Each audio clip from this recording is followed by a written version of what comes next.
Suatu hari di Madinah, Rasulullah SAW berdiri di mimbar Masjid Nabawi yang baru dibuat dari kayu. Di sudut masjid, sebuah batang pohon kurma yang dulu digunakan Rasulullah SAW sebagai sandaran saat khutbah berdiri diam. Tapi tiba-tiba terdengar suara isakan tangis. Sahabat-sahabat menoleh heran, suara itu datang dari batang kurma. Kemudian Sayyidina Umar bin Khattab kaget, kemudian mengatakan, "Wahai Rasulullah, itu suara apa?" Kemudian Rasulullah menjawab dengan lembut, "Itu adalah tangisan batang kurma. Ia menangis karena aku tidak lagi berdiri di sisinya." Semua mata terbelalak. Tangisan itu semakin keras, hingga terdengar seperti suara rintihan orang yang kehilangan kekasihnya. Rasulullah SAW pun turun dari mimbar. Beliau mendekati batang pohon kurma itu, lalu beliau memeluknya.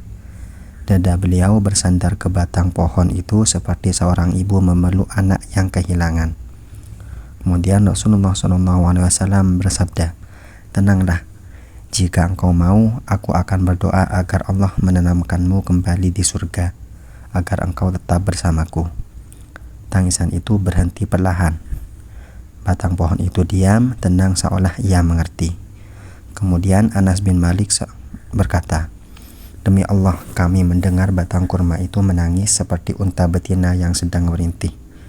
Beberapa waktu setelah kejadian itu, para sahabat sering menunjuk ke tempat batang pohon itu berdiri. Anas bin Malik berkata, "Batang itu telah dikubur setelah kejadian itu, tapi kenangannya hidup di hati kami." Dalam riwayat lain disebutkan bahwa setelah kejadian itu batang kurma tadi dipindahkan dan dikubur di bawah mimbar oleh para sahabat atas perintah Rasulullah. Rasulullah SAW berkata, "Andai aku tidak memeluknya, niscaya ia akan terus menangis hingga hari kiamat." Riwayat kisah ini hadis sahih diriwayatkan oleh Imam Bukhari nomor 3583 dan Imam Muslim. Batang pohon bisa rindu kepada Rasulullah SAW. Bagaimana dengan manusia yang diberi akal dan hati?